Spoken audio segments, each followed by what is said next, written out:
Welcome back. A report providing a national overview of the prevalence of child abuse, violence and neglect in South Africa has found that 42% of children experience some level of violence during their childhood.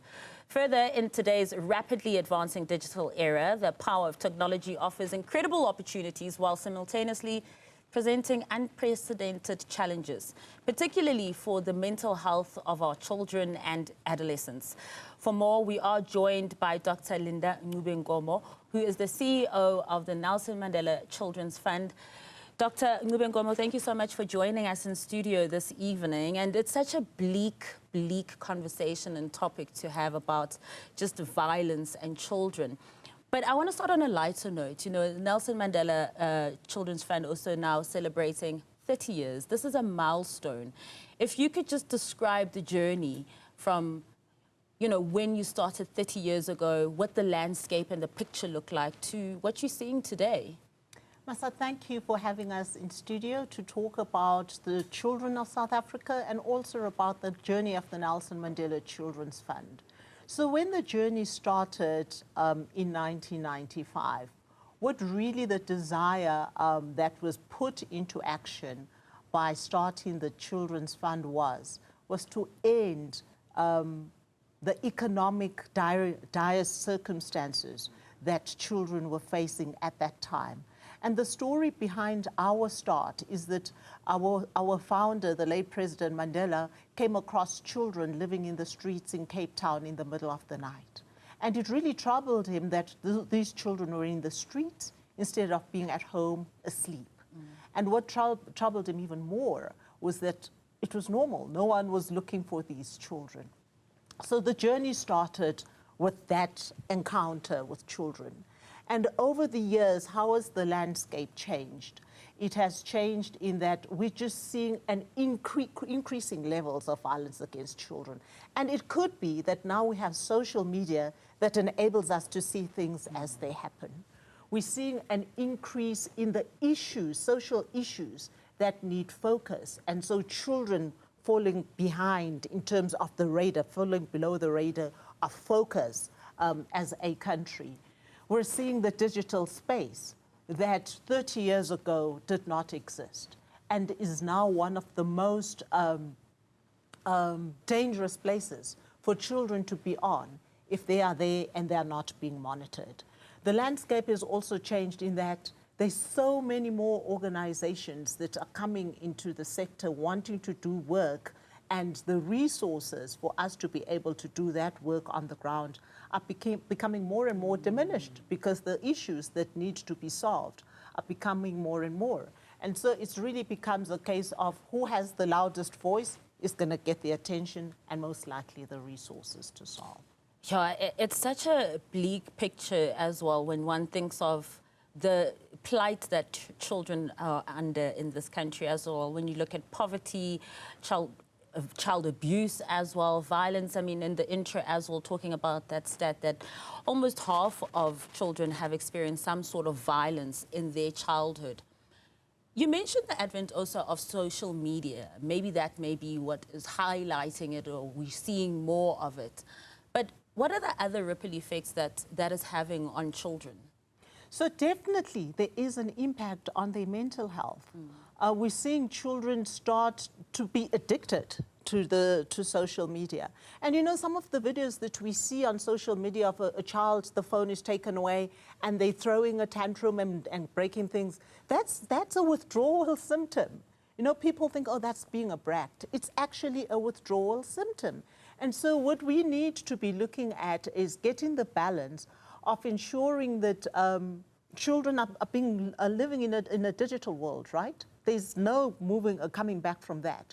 But making sure that we've got the controls, the boundaries, the safeguards in place for them not to be left behind because we're not giving them access, but to ensure that when they are online, we control the amount of time that they spend online. And that's nothing, government can't do anything about that. It's their caregivers at home with the children that must control the amount of time the children are spending on social media. I would advise that caregivers also check what are the children doing on their phones. So up until a certain age, the phones shouldn't be a sacred place, my private, a gadget. It should be a gadget that a parent should have linked to their own phones and be able to access and check what are the children doing on the phones, so that we can start to educate ourselves around what are children seeing, and to also be able to have the conversations with children around the fact that predators don't come on your phone as, I'm a predator and I want to harm you. They come as a friend. Sometimes you think it's your age mate. Meanwhile, you're dealing with somebody that could change your life in a drastic way forever. Yeah, that's why they called it the dark web for a reason. But you're mentioning, what government can't do. Like, for instance, when it comes to your child having a tablet or being addicted to social media. But where government has a very crucial role to play, it's when it comes to food security and nutrition. And we're seeing year on year children dying, I know particularly in the Eastern Cape, of malnutrition. This is directly an indictment on our government, though. Absolutely, it is. And so the question needs to be, what does government need to do differently? Because children are being given a child grant. So the question is it adequate? And we know that once there is a child grant application, in most situations, that's the only source of income in that home. So how do we ensure that the child grant is adequate to supply not just food that fills the stomach, but nutritious food that actually supplies all the nutrients that a child needs to meet their developmental milestones. So it can't be just about, as long as there's pap and fresh milk, we're done. It's got to be, are there nutrients in the food that we're giving to the children? And the other people that need to play a role are actually the producers of food. So the other thing that government could be putting in place is a policy that we don't throw away food that is edible and could be used for human consumption. But we look at the systems, the logistics systems of how do we get it from the place where it's produced to a plate without it spoiling, so that good food isn't given to animals, but is actually given to human beings. Because those are the changes that we need to start seeing at a system level for us to start beating the stunting problem that we currently face. Doc, you speak of pretty much a collaborative effort here. What does, for the next 30 years, it's been 30 years of the Nelson Mandela Fund, but what does the next 3 decades look like? What would be required of government, of business, of civil society and communities to try and curb some of this violence against children?